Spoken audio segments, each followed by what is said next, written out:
Good morning, ma'am. Good morning, all.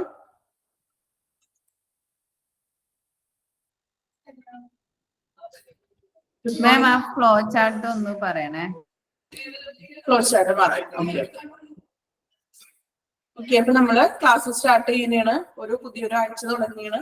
First class ആണ്. നല്ല രീതിയിൽ എല്ലാവരും എന്താ പറയാ, നല്ലൊരു പോസിറ്റീവ് മൈൻഡോട് കൂടി തന്നെ നമുക്ക് ക്ലാസ് സ്റ്റാർട്ട് ചെയ്യാം കേട്ടോ. അപ്പൊ നമ്മള് ആ ഒരു സ്പില്ലേജ് വേസ്റ്റിന്റെ ജസ്റ്റ് ഇൻട്രൊഡക്ഷൻ പറഞ്ഞായിരുന്നു. ഇനിയിപ്പോ നമ്മള് ശരണ്യ മാം എടുത്തതിന്റെ ബാക്കി കണ്ടിന്യൂഷൻ ആയിട്ടാണ് എടുക്കുന്നത് കേട്ടോ. ജസ്റ്റ് ആ ഫ്ലോ ചാർട്ടും കൂടി ഒന്ന് വായിച്ചു പോകാം. ഫ്ലോ ചാർട്ട് വരെയാണ് മിസ് എടുത്ത് നിർത്തിയെന്ന് പറഞ്ഞു. അപ്പൊ ഇനി നെക്സ്റ്റ് എന്തൊക്കെയാണെന്ന് ജസ്റ്റ് നോക്കാം.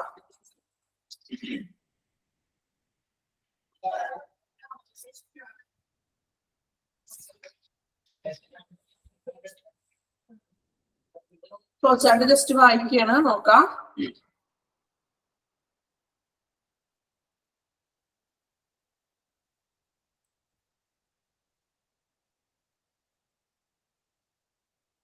Chemical spillage management, then check major or minor spillage. എങ്ങനെയൊക്കെയാണ് മേജർ ആയിട്ടുള്ളതാണോ മൈനർ ആയിട്ടുള്ളതാണെങ്കിൽ അതിനെ നമ്മൾ ഏതൊക്കെ രീതിയിലാണ് ചെയ്യുന്നതെന്നാണ് ഇതിനകത്ത് പറയുന്നത്. നോക്കാം. If minor, if major. Major എന്ന് പറഞ്ഞാൽ എന്താണ്? മേജർ ആയിട്ടുള്ള ഇഷ്യൂ ആണെന്നൊക്കെ നമ്മൾ പറയാറുണ്ട് അല്ലെ. എന്താ മേജർ? മേജർ എന്ന് വെച്ചാല് വലിയ, കുറച്ച് ഡേഞ്ചറസ് ആയിട്ടുള്ള അല്ലെ, പ്രധാനമായിട്ടുള്ള, കോംപ്ലിക്കേറ്റഡ് ആയിട്ടുള്ള. ഓക്കെ, മൈനർ എന്ന് പറഞ്ഞാല് കുഴപ്പമില്ല, പ്രശ്നം അത്ര വലിയ ഗുരുതരം അല്ലാത്ത രീതിയിലുള്ളത്. അപ്പൊ നോക്കാം. ഫസ്റ്റ് വൺ നമുക്ക് ഇഫ് മൈനർ ആണെങ്കിൽ എന്തൊക്കെയാ ചെയ്യുന്നത് നോക്കാം. Minor, if minor other immediately comprising of safety officers അല്ലെ, സുരക്ഷാ ഉദ്യോഗസ്ഥർ വന്നിട്ട് അതിനോട് ഉടനടിയായിട്ടുള്ള നടപടികൾ എടുക്കുന്നു. Isolate area, done PPE. എന്താണ് ഐസൊലേറ്റ് ഏരിയ എന്ന് വെച്ചിട്ടുണ്ടെങ്കിൽ നമ്മൾ പറഞ്ഞു പ്രത്യേകമായിട്ട് സജ്ജീകരിച്ചിരിക്കുന്ന ഒരു ഏരിയ. അതുപോലെ PPE. എന്താ PPE ഫുൾ ഫോം? PPE നമ്മൾ പഠിച്ചിട്ടുള്ള സംഭവമാണ്. PPE പേഴ്സണൽ പ്രൊട്ടക്റ്റീവ് എക്യുപ്മെന്റ്സ് ഒക്കെ ധരിക്കുക. Then control spill of liquid by containing spill, use acid or alkali and place absorbent pads. അതായത് ഈ നമ്മള് സ്പില്ലായിട്ടുള്ള ലിക്വിഡ്, ഇപ്പൊ ചോർച്ചയുള്ള ആ ദ്രാവകത്തിന്റെ ചോർച്ച ഒന്ന് കൺട്രോൾ ചെയ്യാം, നിയന്ത്രിക്കുകയും അതുപോലെ തന്നെ ആസിഡോ അല്ലെങ്കിൽ ആൽക്കലി ചേർന്നിട്ട് ആ ഒരു പ്ലേസ് ഒന്ന് ക്ലീൻ ഒക്കെ ചെയ്യുക. അതുപോലെ തന്നെ അബ്സോർബന്റ് പാഡ്സ്, അതായത് ആഗിരണം ചെയ്യുന്ന തരത്തിലുള്ള പാഡുകൾ ഉണ്ടെങ്കിൽ അതും കൂടെ വെച്ചിട്ട് ഈ സ്പില്ലേജിനെ കൺട്രോൾ ചെയ്യുക. ലീക്ക് ആണെങ്കിൽ എന്ത് ചെയ്യാം? കൺട്രോൾ ചെയ്യാം.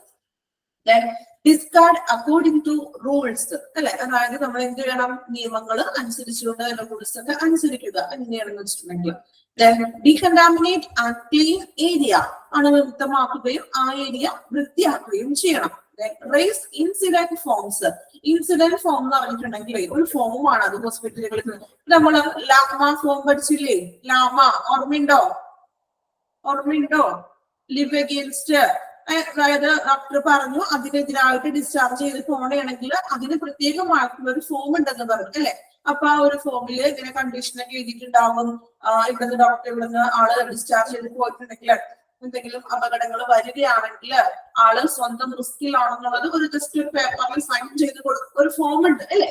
അതുപോലത്തെ തന്നെ ഒരു ഇൻസിഡന്റ് ഫോം എന്ന് പറഞ്ഞ ഒരു ഫോം ഉണ്ട്. കാരണം ഇങ്ങനെ ചോർച്ചയൊക്കെ വരികയാണെങ്കിൽ എന്തൊക്കെയാണ് ചെയ്യേണ്ടത്, അവിടെ നടക്കുന്ന എന്തൊക്കെ കാര്യങ്ങളാണ് ചെയ്യേണ്ടതെന്നുള്ളത് ഈ ഒരു ഫോമിലാണ് എഴുതുന്നത്. അതിനാണ് ഇൻസിഡന്റ് ഫോം എന്ന് പറയുന്നത് കേട്ടോ. Incident form. ഇത്രയും കാര്യങ്ങളാണ് മൈനറിൽ പറയുന്നത്. മേജർ ആണെങ്കിൽ നോക്കാം. നോട്ടിഫൈ അതേഴ്സ് അല്ലെ, മറ്റുള്ളവരെ അപ്പൊ തന്നെ എന്ത് ചെയ്യാം? വിവരം അറിയിക്കണം. എവിക്ട് ഏരിയ, ആ പ്രദേശത്ത് നിന്ന് ഒഴിപ്പിക്കണം അല്ലെ. ഭയങ്കര മേജർ ആയിട്ടാണ് ഇതിനുള്ള സ്പില്ലേജ് ലീക്ക് ആയിട്ടുണ്ടെങ്കിൽ എന്ത് ചെയ്യുക? ആ പ്രദേശത്ത് നിന്ന് ആളുകളെയൊക്കെ എന്ത് ചെയ്യുക? മാറ്റുക, ഒഴിപ്പിക്കുക. Then prevent other from entering the area, അതായത് മറ്റുള്ളവരെ അതിനകത്തോട്ട് പ്രവേശിപ്പിക്കുന്നത് തടയുക. ഈ ഇങ്ങനെ അപകടങ്ങളൊക്കെ ഉണ്ടാകുമ്പോ കുറെ ആൾക്കാർ ഇപ്പൊ ഫ്ലഡ് ഉണ്ടായ സമയത്തും കുറെ ആളുകൾ ഇത് കാണാൻ വേണ്ടിയൊക്കെ വരും ഇല്ലേ. നമ്മൾ ടിവിയിലും ന്യൂസിലൊക്കെ കാണാറുണ്ട് അല്ലെ. ചിലപ്പോ ഇത് എന്താ സംഭവം എന്ന് നോക്കാൻ വേണ്ടി കുറെ പേര് വരാറുണ്ട് ഇല്ലേ. അതൊക്കെ അപകടം വരുത്തി വെക്കുന്നതാണ് അവർ സ്വയം അല്ലെ. അപ്പോ അങ്ങനെയുള്ളവര് ആ ഇൻഹെറിറ്റിംഗ് ഏരിയയിലോട്ട് വരികയാണെങ്കിൽ എന്ത് ചെയ്യുക, അവരെ തടയുക, പ്രദേശം ഒഴിപ്പിക്കണം. അതുപോലെ തന്നെ ഇങ്ങനെയുള്ള ആൾക്കാര് എന്താണ് സംഭവം എന്ന് അറിയാൻ വേണ്ടി വരും ഇല്ലേ. ഏതൊരു സംഭവം നടന്നിട്ടുണ്ടെങ്കിലും കുറെ കോമൺ ആയിട്ട് കുറെ പീപ്പിൾ അങ്ങനെ ഉണ്ട് അല്ലെ. എന്താ സംഭവം എന്ന് അറിയാൻ വേണ്ടിയുള്ള ഒരു എന്താ പറയാ, അവരുടെ ഒരു ആകാംക്ഷ അല്ലെ. പക്ഷെ അത് കൂടുതൽ അപകടം വരുത്തി വെക്കും അല്ലെ. അപ്പൊ അങ്ങനെയുള്ള ഏരിയയിലോട്ട് വരികയാണെങ്കിൽ എന്ത് ചെയ്യുക, അതിനൊന്ന് പ്രിവെന്റ് ചെയ്യുക. Watch four fire if inflammable chemicals and manage properly അല്ലെ. ഇപ്പോ തീപിടിക്കുന്ന വസ്തുക്കളൊക്കെ ഉണ്ടെങ്കിൽ അതിനൊക്കെ ശരിയായി കൈകാര്യം ചെയ്യുകയൊക്കെ ചെയ്യണം. മീൻസ് പെട്ടെന്ന് തീപിടിക്കുന്നതോ അങ്ങനെയുള്ളതൊക്കെ ഉണ്ടെങ്കിൽ അതൊക്കെ മീൻസ് ചില ലിക്വിഡ്സുകൾ പെട്ടെന്ന് തീ പടരാനൊക്കെ ചാൻസ് ഉണ്ട്. അപ്പൊ അങ്ങനെയുള്ളതിനൊക്കെ എന്ത് ചെയ്യുക, പ്രോപ്പർ ആയിട്ട് അതിനൊന്ന് മാറ്റുക. ഓക്കെ, ഇത്രയുമാണ് കെമിക്കൽ സ്പില്ലേജ് മാനേജ്മെന്റിൽ പറയുന്നത്. ക്ലിയർ ആയോ എല്ലാവർക്കും? ജസ്റ്റ് എന്തൊക്കെ ചെയ്യണം, മൈനർ ആണെങ്കിൽ എന്ത് ചെയ്യണം, മേജർ ആണെങ്കിൽ എന്ത് ചെയ്യണം. മേജർ ആകുമ്പോൾ നമുക്കറിയാം പെട്ടെന്ന് തന്നെ ആളുകളെ അറിയിക്കുക, പിന്നെന്താണ് ആ പ്രദേശത്ത് നിന്ന് ഒഴിവാക്കുക. അതിൽ എന്തെങ്കിലും കാണാനോ അങ്ങനെ ആളുകൾ ഇന്റേണിംഗ് ആയിട്ട് ആ പ്രദേശത്തേക്ക് വരികയാണെങ്കിൽ അവർ ഒഴിപ്പിക്കുക. ഇനി തീ പിടിക്കാനായിട്ടുള്ള ചാൻസ് ഉള്ള സംഭവങ്ങളൊക്കെ ആണെങ്കിൽ അതൊക്കെ പ്രോപ്പർ ആയിട്ട് തന്നെ എന്ത് ചെയ്യുക, കൈകാര്യം ചെയ്യുക. ഇനി മൈനർ ആണെങ്കിൽ നമ്മൾ പറഞ്ഞു സേഫ്റ്റി ഓഫീസറെ അറിയിക്കുക, ഐസൊലേറ്റ് ചെയ്യുക. അതുപോലെ തന്നെ പേഴ്സണൽ പ്രൊട്ടക്റ്റീവ് എക്യുപ്മെന്റ് ഒക്കെ ധരിക്കണം. ദെൻ നമ്മള് ലീക്ക് ആവുന്നുണ്ടെങ്കിൽ ആ ലിക്വിഡിനെ സ്പീഡിനെ എന്ത് ചെയ്യുക, കൺട്രോൾ ചെയ്യുകയും ആസിഡ് ആൽക്കിലേക്ക് അതിന്റെ ഒപ്പം യൂസ് ചെയ്യണം. അതുപോലെ തന്നെ അബ്സോർബന്റ് പാഡ്സ് നമുക്ക് ഉപയോഗിക്കാം. ദെൻ ആ റൂൾസുകൾ പാലിക്കുക. എങ്ങനെയൊക്കെയാണ് സ്പില്ലേജ് മാനേജ്മെന്റ് വരും, കെമിക്കൽ സ്പില്ലേജ് ഒക്കെ ഉണ്ടാകുമ്പോൾ ചെയ്യേണ്ട റൂൾസ്. ദെൻ എന്ത് ചെയ്യുക, ആ ഏരിയ അണുമുക്തമാക്കുകയും ക്ലീൻ ചെയ്യുകയും ചെയ്യുക. അതുപോലെ തന്നെ ഇൻസിഡന്റ് ഫോംസിൽ അത് ഉൾപ്പെടുത്തുക. ഓക്കെ, ജസ്റ്റ് ഒന്ന് വായിച്ചു നോക്കിക്കോളൂ കെമിക്കൽ സ്പില്ലേജ് മാനേജ്മെന്റ്. ഇതിന്റെ അടുത്ത ഭാഗത്തേക്ക് പോകാം.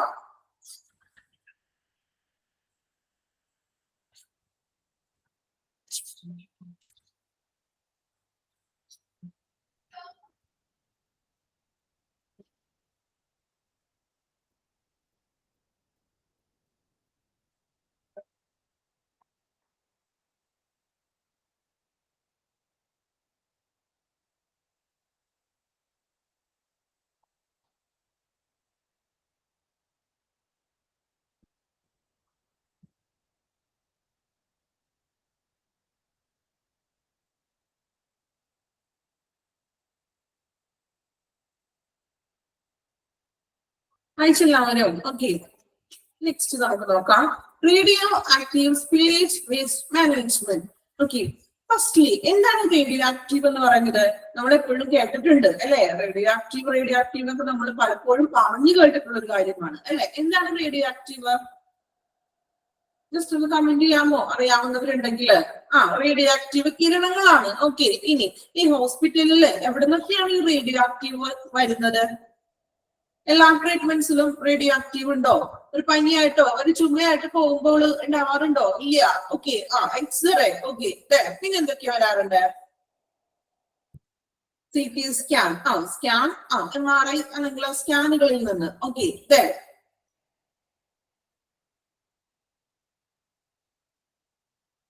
വേറെ ഏതൊക്കെ ട്രീറ്റ്മെന്റിൽ വരാറുണ്ടെന്ന് ആലോചിച്ച് നോക്കിയേ.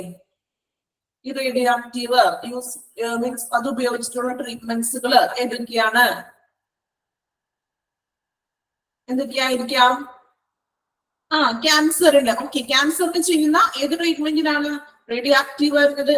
റേഡിയേഷൻസിൽ വരാറുണ്ട്.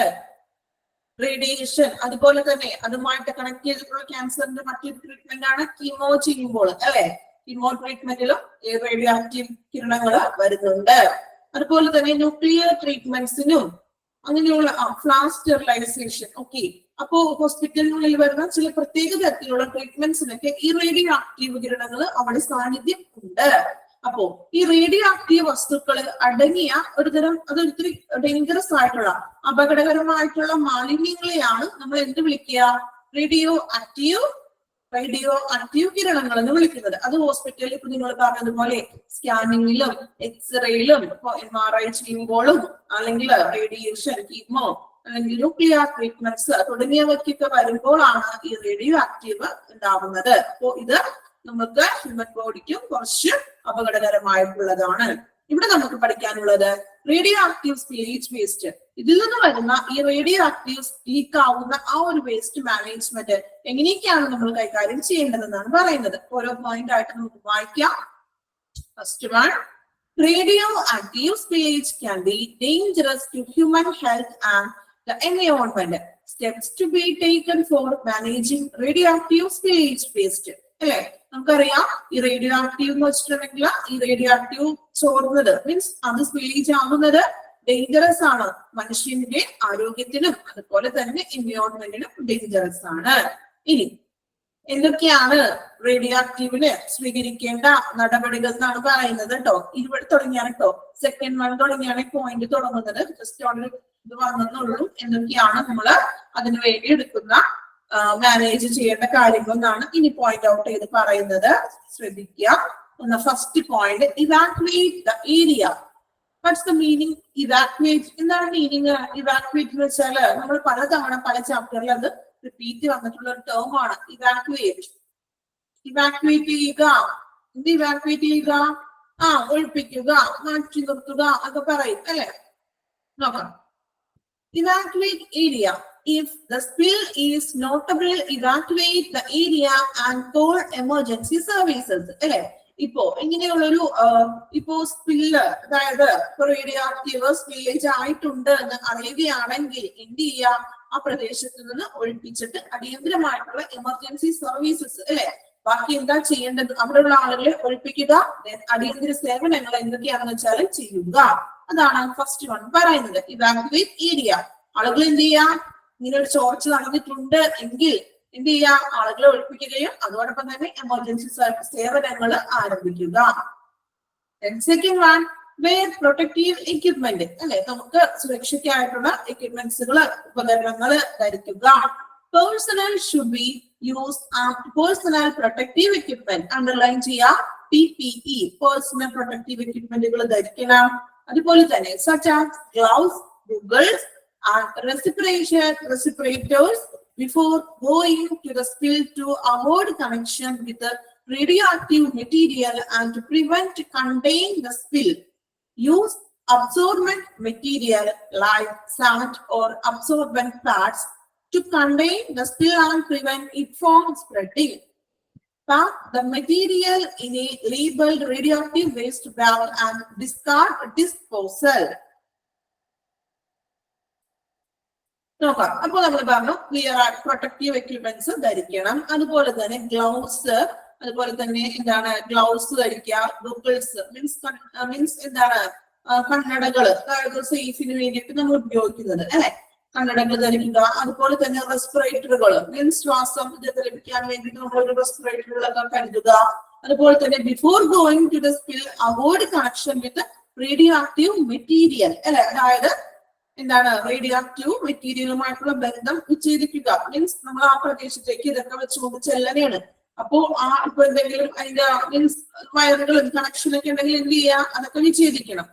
Then prevent contain the spill. ആ കണ്ടെയ്ൻ സ്പില്ല് ചോർച്ച എന്ത് ചെയ്യണം? പടരുന്നത് തടയണം അല്ലെ. മീൻസ് ആ ഒരു ഇപ്പൊ ഒരു ഉപകരണങ്ങളൊക്കെ ആണെങ്കിൽ ആ ഉപകരണത്തിനൊക്കെ സ്വിച്ച് ഒക്കെ ഓഫ് ചെയ്ത് അത് കണക്ഷനൊക്കെ മാറ്റി വെക്കുക. എന്നിട്ട് എന്ത് ചെയ്യുക? ഈ മീൻസ് നമ്മളുടെ ഒരു സ്പില്ല് ആകുന്നതിനെ പ്രിവെന്റ് ചെയ്യുക, തടയുക. Then use absorbent അല്ലെ, അതായത് എന്താണ് അബ്സോർബന്റ്? യൂസ് അബ്സോർബന്റ് മെറ്റീരിയൽ, ആഗിരണം ചെയ്യുന്ന വസ്തുക്കൾ അതിൽ നിക്ഷേപിക്കാം. ഈ മീൻസ് ലീക്ക് ആവുന്നതില് സാൻഡോ, മണല് അല്ലെങ്കിൽ അബ്സോർബന്റ് പാഡ്സോ ഈ ലീക്കേജ് ആവുന്നതിനെ തടയാൻ വേണ്ടിയിട്ട് നമുക്ക് മണലിടാം, അല്ലെങ്കിൽ ഇത് വലിച്ചെടുക്കുന്ന തരത്തിലുള്ള പാഡ്സുകൾ പ്രത്യേകമായിട്ടുള്ളതുണ്ട്, അതും നമുക്ക് ഉപയോഗിക്കാം. Then the material in a labeled radioactive waste bag, discard the disposal. ഇനി ഇങ്ങനെയുള്ള നമ്മൾ കളക്ട് ചെയ്തിട്ടുള്ള ഈ ലീക്ക് ആയിട്ടുള്ള വേസ്റ്റുകളാ ഒരു മീൻസ് ഒരു ഡിസ്പോസലില്, അതായത് ഒരു റേഡിയോ ആക്റ്റീവ് എന്ന് പറഞ്ഞുകൊണ്ട് ലേബൽ ചെയ്തിട്ടുള്ള ഒരു വേസ്റ്റ് കണ്ടെയ്നറിൽ നിക്ഷേപിച്ചിട്ട് വേണം അത് ഡിസ്പോസൽ ചെയ്യാൻ. ഇവിടെ പ്രത്യേകം ലേബൽ ചെയ്തിരിക്കണം, റേഡിയോ ആക്റ്റീവ് വേസ്റ്റ് എന്ന് എഴുതി വെച്ചിരിക്കണം. ഓക്കെ, ഇതാണ് രണ്ടാമത്തെ പോയിന്റിൽ പറയുന്നത്. മൂന്നാമത്തെ പോയിന്റ് നോക്കാം, clean up the spill. Clean up the spill means വൃത്തിയാക്കുക, ആ ചോർച്ചയുള്ള ഏരിയ വൃത്തിയാക്കല്. Use suitable spill kits or other to manufacturers directives for the proper use of absorbent material to clean up the spill. അതായത് എന്താണ്, വൃത്തിയാക്കല് അല്ലെ, use of suitable spill kits, spill kit ഒക്കെ ഉപയോഗിച്ചുകൊണ്ട് എന്ത് ചെയ്യുക, നമ്മള് ക്ലീൻ ആക്കുക. മീൻസ് ആ ഒരു പ്രദേശത്തിന് എന്ത് ചെയ്യുക, ക്ലീൻ ചെയ്യുക. ഓർ അതർ ടു, എന്താ അതർ മീൻസ്, അതർ മീൻസ് പാലിക്കുക, അനുസരിക്കുക എന്നൊക്കെ ഉള്ളൊരു മീനിങ് ആണ് കേട്ടോ. അതർ മീൻസ് പാലിക്കുക, അനുസരിക്കുക. Other two manufacturers directives for the proper use of absorbent material to clean up the field. അതായത് മാനുഫാക്ചർ ചെയ്തിരിക്കുന്ന, അതായത് ആ ഒരു പ്രൊഡക്റ്റ് മാനുഫാക്ചർ ചെയ്തിരിക്കുന്ന കമ്പനിയില് നമ്മൾ ഏതൊരു പ്രൊഡക്റ്റ് വാങ്ങിക്കുമ്പോഴും ആ ഒരു പ്രൊഡക്റ്റിന്റെ അതിന്റെ എങ്ങനെ യൂസ് ചെയ്യണം, അല്ലെങ്കിൽ അതിനുള്ള സംഭവങ്ങൾ പുറത്ത് കാണാറുണ്ട് ഇല്ലേ. ഏതെങ്കിലും ഇപ്പൊ നമ്മൾ എന്തെങ്കിലും ഫുഡ് പ്രൊഡക്ട്സ് ആയിക്കോട്ടെ, അല്ലെങ്കിൽ എന്തെങ്കിലും ഒരു എക്യുപ്മെന്റ് ആയിക്കോട്ടെ, നിങ്ങൾ ശ്രദ്ധിച്ചിട്ടുണ്ടോ അതിന്റെ പാക്കില് അതിന്റെ യൂസ്ഫുൾ അല്ലെങ്കിൽ ഡേഞ്ചറസ് ഇങ്ങനെ വെക്കണം. നമ്മള് എക്സാമ്പിൾ നിങ്ങൾ മെഡിസിൻ ഒക്കെ വാങ്ങിക്കുമ്പോൾ, മരുന്ന് വാങ്ങിക്കുമ്പോൾ നമ്മൾ ആ മരുന്നിന്റെ ബോട്ടിൽ എഴുതിയിട്ടുണ്ടാവും, ചിലപ്പോ ഫ്രിഡ്ജിൽ സൂക്ഷിക്കണം, എത്ര മണിക്കൂർ ശേഷം ഉപയോഗിക്കാൻ പാടുള്ളൂ, അല്ലെങ്കിൽ എത്ര ടെമ്പറേച്ചറിൽ ഇത് യൂസ് ചെയ്യണം എന്നൊക്കെ എഴുതിയിട്ടുണ്ടാവും അല്ലെ. സോ അതുപോലെ തന്നെ ഇവിടെ പറയുന്നത് എന്താണ്, നമുക്കറിയാം ഇങ്ങനെയുള്ള നിർമ്മാതാവിന്റെ, അതായത് ആ മാനുഫാക്ചർ ചെയ്തിരിക്കുന്നവര് അതിൽ എഴുതിയിട്ടുണ്ടാവും എങ്ങനെയാണ് ഇത് ഉപയോഗിക്കേണ്ടത് അല്ലെ. അപ്പൊ അത് കറക്റ്റ് ആയിട്ട് തന്നെ എന്ത് ചെയ്യുക, അവര് എങ്ങനെയൊക്കെയാണോ പറഞ്ഞിരിക്കുന്നത് ആ നിർദ്ദേശങ്ങൾ പാലിക്കണം. Then cautious not to spread the radioactive material during cleanup. ഈ ക്ലീൻ ചെയ്യുന്ന സമയത്ത് ഈ റേഡിയോ ആക്റ്റീവ് വ്യാപിക്കാതിരിക്കാൻ വേണ്ടി ശ്രദ്ധിക്കണം എന്ന്. അതായത് മാലിന്യങ്ങൾ നീക്കം ചെയ്യുമ്പോൾ വ്യാപിക്കരുത്, അത് നല്ല രീതിയിൽ തന്നെ പ്രോപ്പർ ആയിട്ട് തന്നെ ക്ലീനിങ് ചെയ്യണം എന്ന്. മീൻസ് നമ്മള് ചിലപ്പോ എന്തെങ്കിലും ഒരു വസ്തു നമ്മുടെ നിലത്ത് വീണു അല്ലെ, അപ്പൊ നമ്മൾ ചിലപ്പോ പെട്ടെന്ന് തുടക്കുമ്പോൾ ഒരു തുണി എടുത്ത് നമ്മൾ തുടക്കുകയാണ് അല്ലെ, നമ്മളിങ്ങനെ ഭയങ്കരമായിട്ട് ഇങ്ങനെ വാരി വലിച്ചു തുടച്ചിട്ടുണ്ടെങ്കിൽ അത് മൊത്തം സ്പ്രെഡ് ആകും ഇല്ലേ. എന്തെങ്കിലും ഒരു സംഭവം പറഞ്ഞു അല്ലെ, നമ്മുടെ വീട്ടിലായിക്കോട്ടെ എന്തെങ്കിലും ഒരു അഴുക്കോ എന്തെങ്കിലും ഉണ്ടെങ്കിൽ നമ്മളൊരു തുണി ഉപയോഗിച്ചിട്ട് വളരെ പെട്ടെന്ന് ഇങ്ങനെ തുടക്കുകയാണെങ്കിൽ അത് ഫുള്ള് സ്പ്രെഡ് ആയി പോകും ഇല്ലേ. നമ്മൾ എന്ത് ചെയ്യും, മോപ്പ് കൊണ്ടായാലും നല്ല രീതിക്ക് ഒന്ന് വടിച്ച് തുടക്കുക. നമ്മുടെ വീട്ടിലെ കാര്യം ആലോചിച്ച് നോക്കൂ അല്ലെ. അപ്പൊ അങ്ങനെ ക്ലീനിങ് ആയിട്ട് ക്ലീൻ ചെയ്യുമ്പോൾ അത് പ്രോപ്പർ ആയിട്ട് തന്നെ ചെയ്യണം അല്ലെ. കാരണം എന്താണ്, സ്പ്രെഡ് ആവാൻ പാടില്ല, അത് മനുഷ്യനും അല്ലെങ്കിൽ എൻവയോൺമെന്റിനും എല്ലാവർക്കും അപകടകരമായിട്ടുള്ള കാര്യമാണ് അല്ലെ. അപ്പൊ ക്ലീൻ ആയിട്ട് തന്നെ പ്രോപ്പർ ആയിട്ട് തന്നെ എന്ത് ചെയ്യാം, അധികം പരത്തി സ്പ്രെഡ് ആക്കാതെ നല്ല രീതിയിൽ അത് ക്ലീൻ ചെയ്തെടുക്കുക. Then നെക്സ്റ്റ് നോക്കാം, ഡിസ്പോസ് ഓഫ് വാട്ട് വേസ്റ്റ്. ഇങ്ങനെയാണ് നമ്മൾ നീക്കം ചെയ്യുന്നത്, ഡിസ്പോസ് ചെയ്യുന്നത്. നോക്കാം, all materials that come into contact with the radioactive material should be discarded as radioactive waste in labeled bags or containers. അല്ലെ, അതായത് റേഡിയോ ആക്റ്റീവ് വസ്തുക്കളുമായിട്ടുള്ള സമ്പർക്കം പുലർത്തുന്ന എല്ലാ വസ്തുക്കളെയും എന്ത് വേണം, റേഡിയോ ആക്റ്റീവ് മാലിന്യങ്ങളായിട്ട് ലേബൽ ചെയ്തിട്ട് വേണം ആ ഒരു കണ്ടെയ്നറിൽ നിക്ഷേപിക്കാൻ. അതായത് മറ്റ് വേസ്റ്റുകളും ഈ റേഡിയോ ആക്റ്റീവ് വേസ്റ്റിനൊപ്പം കിടക്കുകയാണെങ്കിൽ അതിനെല്ലാം കൂടി ഒരുമിച്ച് ഒരു കണ്ടെയ്നറിൽ നിക്ഷേപിക്കണം. ആ കണ്ടെയ്നറിന്റെ പുറത്ത് ലേബൽ ചെയ്യണം, റേഡിയോ ആക്റ്റീവ് വേസ്റ്റ് എന്ന് ലേബൽ ചെയ്യുക. Follow local, state and federal regulation for the disposal of radioactive waste. ഇനി ഈ റേഡിയോ ആക്റ്റീവ് വേസ്റ്റ് നമ്മൾ ഡിസ്പോസൽ ചെയ്യുമ്പോൾ സ്റ്റേറ്റിന്റെയും ലോക്കലിന്റെയും റെഗുലേഷൻസ്, കുറച്ച് നിയമങ്ങളും കാര്യങ്ങളൊക്കെ ഉണ്ടാവില്ലേ, ഇപ്പോൾ റെഗുലേഷൻസും റൂൾസും കാര്യങ്ങളൊക്കെ ഉണ്ടാവും. അതെല്ലാം പാലിച്ചുകൊണ്ട് വേണം ഇങ്ങനെയുള്ള ഒരു വേസ്റ്റ് നമ്മൾ ഡിസ്പോസൽ ചെയ്യുവാൻ. Then last one, report the spill. Report ചെയ്യുക. നോക്കാം, spills should be intimated to the concerned staff for documentation and investigation. ഇതുപോലെ തന്നെ ഇപ്പൊ ഇങ്ങനെ എന്തെങ്കിലും ലീക്ക് ആവുകയോ അങ്ങനെ ചോർച്ചകൾ ഉണ്ടാകുമ്പോൾ ഡോക്യുമെന്റേഷൻ തയ്യാറാക്കാനും അതിന്റെ ഇൻവെസ്റ്റിഗേഷനും വേണ്ടിയിട്ട് അതുമായിട്ട് റിലേറ്റഡ് ആയിട്ടുള്ള സ്റ്റാഫുകളെ വിവരം അറിയിക്കുക. ഓക്കെ, ഇത്രയും കാര്യങ്ങളാണ് റേഡിയോ ആക്റ്റീവ് സ്പില്ലേജ് വേസ്റ്റ് മാനേജ്മെന്റിൽ വരുന്നത്. ക്ലിയർ ആയോ? നല്ല രീതിക്ക് ഞാൻ പറഞ്ഞു തന്നിട്ടുണ്ട്. ക്ലിയർ ആയോ? ഓക്കെ, മനസ്സിലായെന്ന് വിചാരിക്കുന്ന എല്ലാവർക്കും കുഴപ്പമില്ല, വായിച്ച് മനസ്സിലാക്കാവുന്നേ ഉള്ളൂ കേട്ടോ. ദെൻ നെക്സ്റ്റ് നോക്കാം, കുറച്ച് സ്പീഡപ്പിൽ തന്നെ പോണം, പോർഷൻസ് കംപ്ലീറ്റ് ചെയ്യാനുണ്ടല്ലോ ഇനി. എങ്കിലും മനസ്സിലാവുന്ന തരത്തിൽ ഞാൻ മാക്സിമം പറഞ്ഞു തരാൻ ശ്രമിക്കുന്നുണ്ട്. ഇനി ഫോളോ അപ്പ് ചെയ്യാൻ പറ്റുന്നില്ലെങ്കിൽ ഒന്ന് പറയാം, നമുക്ക് റിപ്പീറ്റ് ചെയ്യണമെങ്കിൽ റിപ്പീറ്റ് ചെയ്ത് തരാം കേട്ടോ. റേഡിയോ ആക്റ്റീവ് നമ്മൾ നോക്കി. നെക്സ്റ്റ് നോക്കാം, spill in laboratory area microbial cultures.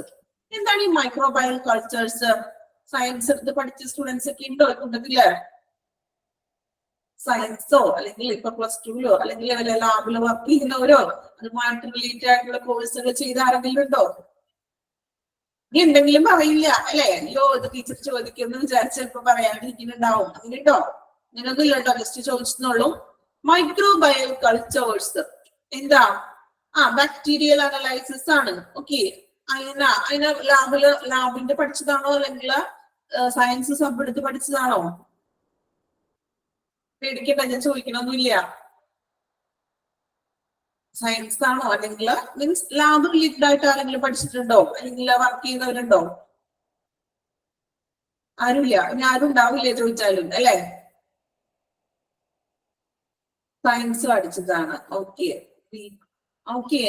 MLT ഒക്കെ എടുത്ത സ്റ്റുഡൻസ് ഉണ്ട്. ഓക്കെ, എന്നിട്ട് എന്താണ് ഇപ്പൊ മൈക്രോബയൽ കൾച്ചർ എന്ന് വെച്ചിട്ടുണ്ടെങ്കിൽ?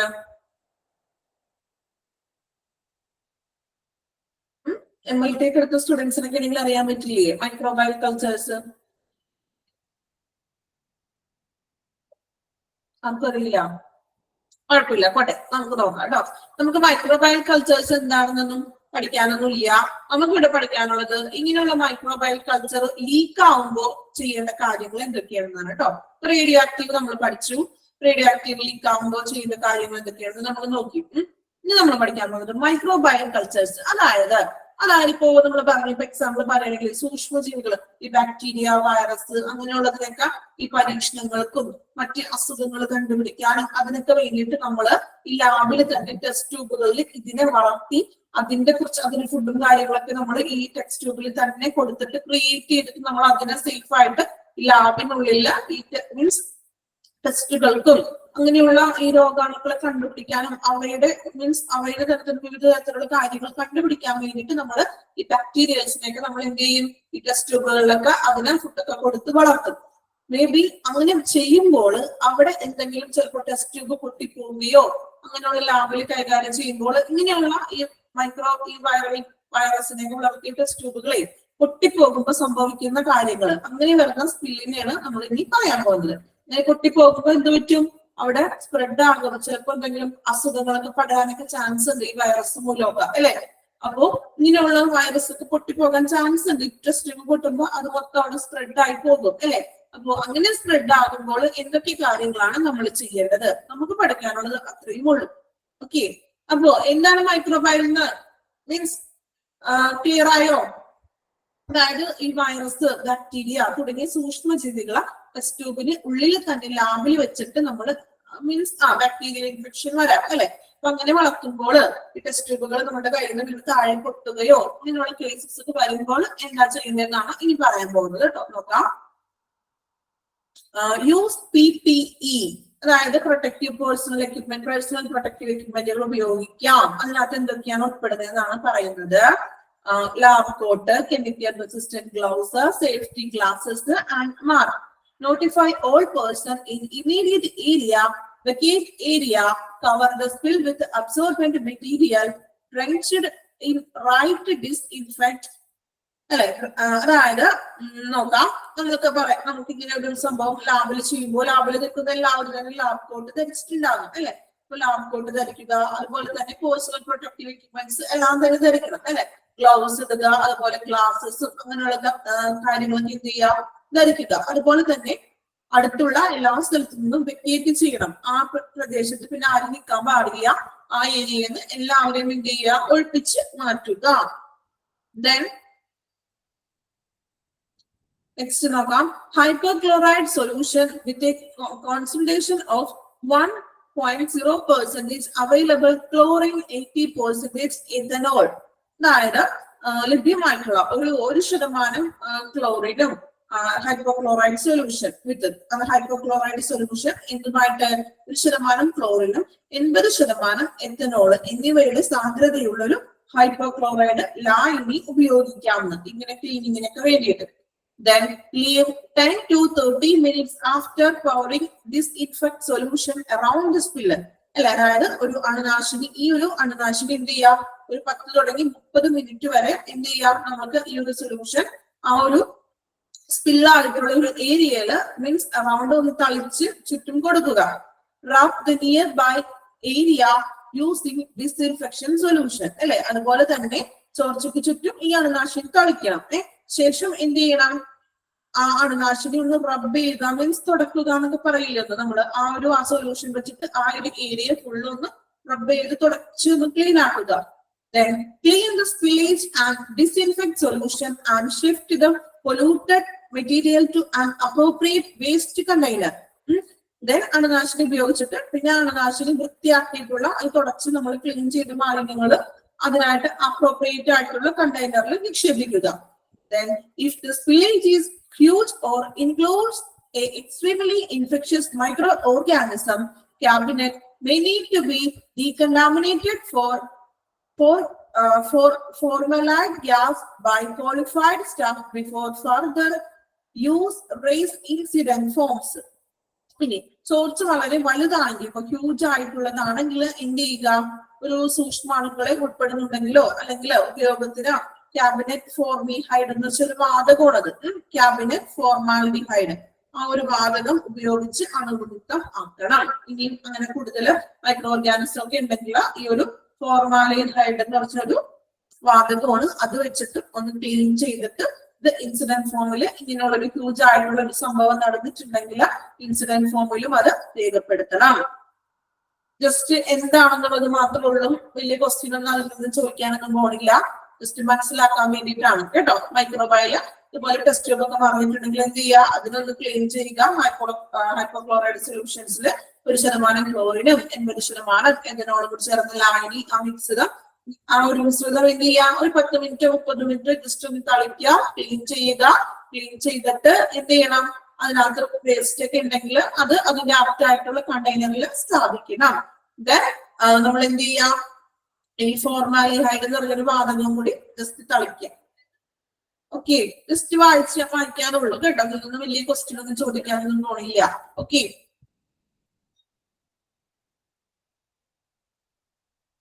നെക്സ്റ്റ് വൺ നോക്കാം.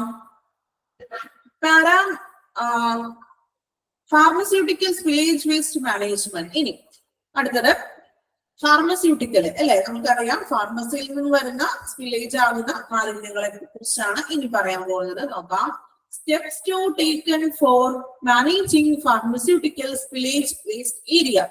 എന്തൊക്കെ സ്റ്റെപ്പുകളാണ് നമ്മള് ഫാർമസ്യൂട്ടിക്കല് മാലിന്യങ്ങള് കൈകാര്യം ചെയ്യുമ്പോൾ എടുക്കേണ്ടതെന്നാണ് ഇനി പറയുന്നത്. പോയിന്റ് ആയിട്ട് വായിക്കാം. യൂസ് പേഴ്സണൽ പ്രൊട്ടക്റ്റീവ് എക്യുപ്മെന്റ് അല്ലെ. അപ്പൊ നമുക്കൊരു കാര്യം ഇതിൽ നിന്ന് മനസ്സിലായി. ഏത് റേഡിയോ ആക്റ്റീവ് ആയാലും അല്ലെങ്കിൽ ഇപ്പൊ ഫാർമസ്യൂട്ടിക്കൽ ആയാലും എപ്പോഴും നമ്മൾ ആദ്യം ധരിക്കേണ്ടത് പേഴ്സണൽ PPE ധരിക്കണം അല്ലെ. നമ്മളുടെ സേഫിന് വേണ്ടിയിട്ട് PPE ധരിക്കുക. Use personal protective equipment. Personnel should use suitable PPE like gloves, goggles and respirators before going to the spill to prevent contact with the dangerous substance. അല്ലെ, നമ്മൾ ആ ഭാഗത്തേക്ക് പോകുന്നതിന് മുന്നായിട്ട് തന്നെ PPE ധരിക്കുക. Then second one, contain the spill. Means ചോർച്ച അടങ്ങിയിരിക്കുന്നത് എങ്ങനെയൊക്കെയാണെന്ന്. Use absorbent material such as spill kits to contain the spill and prevent it from spreading. Put the material in labeled hazards bags of container for disposal. അല്ലെ, അതായത് ആഗിരണം ചെയ്യാവുന്ന വസ്തുക്കൾ means ആ ഒരു കെമിക്കലിൽ ആഗിരണം ചെയ്യാവുന്ന വസ്തുക്കൾ, അതായത് ഇപ്പോ സ്പിൽ കിറ്റുകൾ ഉപയോഗിച്ചോ അല്ലെങ്കിൽ എന്താണ് മീൻസ് നമുക്ക് സ്പിൽ കിറ്റുകൾ ഉപയോഗിച്ചുകൊണ്ടോ അല്ലെങ്കിൽ പ്രിവെന്റ് ചെയ്യാം ഡേഞ്ചറസ് സബ്സ്റ്റൻസിനൊക്കെ spreading, spill prevent from spreading തടയുന്നതിന് മീൻസ് അത് സ്പ്രെഡ് ആവുന്നതിന് നമുക്ക് സ്പിൽ കിറ്റ് ഉപയോഗിച്ചിട്ടോ അല്ലെങ്കിൽ നമുക്ക് കണ്ടെയ്നേഴ്സ് സ്പില്ല് മീൻസ് അത് പരത്താതെ നമുക്ക് അതിനെ പ്രിവെന്റ് ചെയ്യാവുന്ന. Put the materials in a labeled hazards bag container of disposal. അത് ഹസാർഡ്സ് എന്ന് പറഞ്ഞിട്ട് ലേബൽ ചെയ്തിട്ടുള്ള ഒരു കണ്ടെയ്നേഴ്സിൽ നമുക്ക് ഇങ്ങനെയുള്ള മാലിന്യങ്ങളെ ഡിസ്പോസൽ ചെയ്യണം. Second one, clean up the spill. Abide by the manufacturer's directive for the correct use of absorbent material to clean up the spill. Be cautious not to be spread the pharmaceutical during cleanup. അല്ലെ, അപ്പൊ ഇനി cleanup ചെയ്യുക.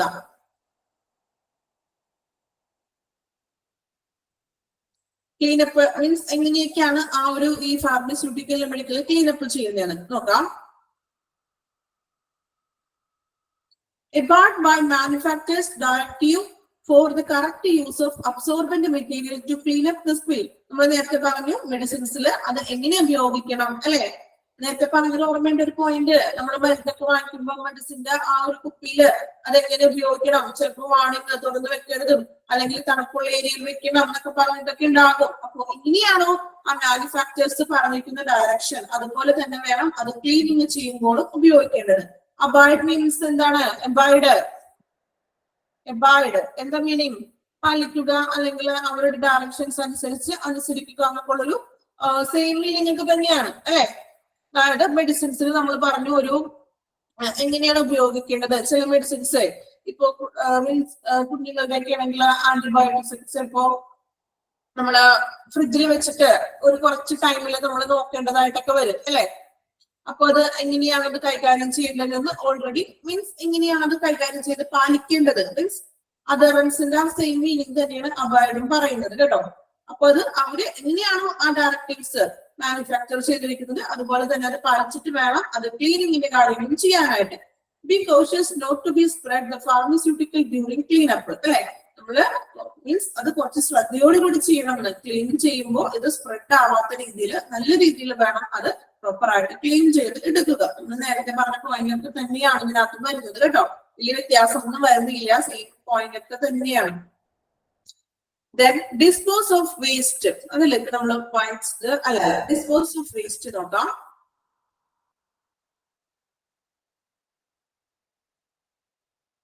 All materials that come into contact with the pharmaceutical should be discarded as hazard waste in labeled bags or containers. അല്ലെ, അതായത് ഈ pharmaceutical വേസ്റ്റിന്റെ ഒപ്പം വരുന്ന എല്ലാ തരത്തിലുള്ള മെറ്റീരിയലുകളും ഒരുമിച്ച് തന്നെ വേണം ഈ ഒരു ഹസാർഡ്സ് ലേബൽ ചെയ്തിട്ടുള്ള കണ്ടെയ്നേഴ്സിൽ നിക്ഷേപിക്കുവാൻ.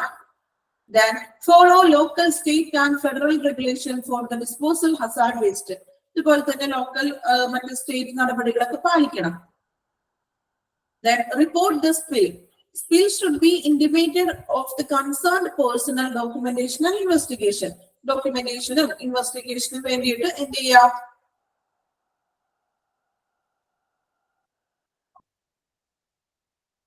ഇൻവെസ്റ്റിഗേഷന് വേണ്ടിയിട്ട് വിവരം അറിയിക്കുക. സെയിം പോയിന്റ് തന്നെയാണ് അല്ലെ, വേറെ വ്യത്യാസം ഒന്നും വന്നില്ല കേട്ടോ. നമ്മൾ റേഡിയോ ആക്റ്റീവ്ലി പറയുന്ന സെയിം പോയിന്റ് ഒക്കെ തന്നെയാണ് ഇതിലും പറയുന്നത്. വേറെ വ്യത്യാസങ്ങളൊന്നും വരുന്നില്ല.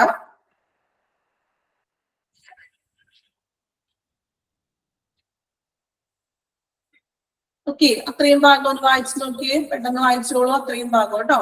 റേഡിയോ ആക്റ്റീവ് തുടങ്ങി വായിച്ചാൽ മതി, നമ്മൾ എടുത്ത ഭാഗം അത്രയും ഒന്ന് വായിക്കാം.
വായിച്ചു നോക്കിക്കോളൂ കേട്ടോ.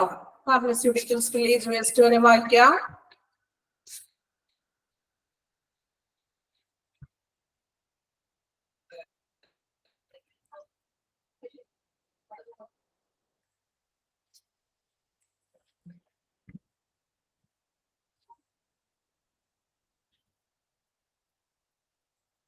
കംപ്ലീറ്റ് ആയോ? വായിച്ചു കഴിയുമ്പോൾ ഒന്ന് പറയാം.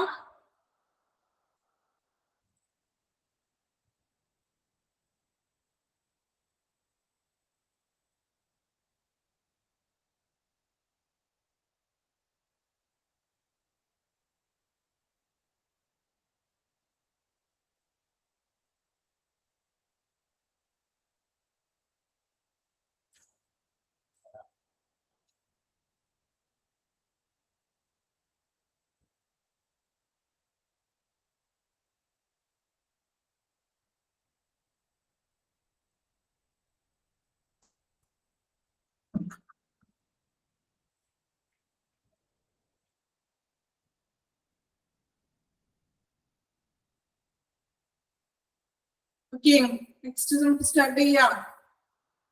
കംപ്ലീറ്റ് ആയ വായിച്ചു എല്ലാവരും?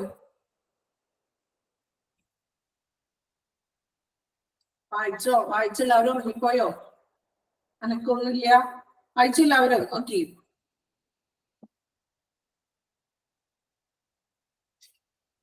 നെക്സ്റ്റ് നോക്കാം. Training and education for spillage waste management അല്ലെ.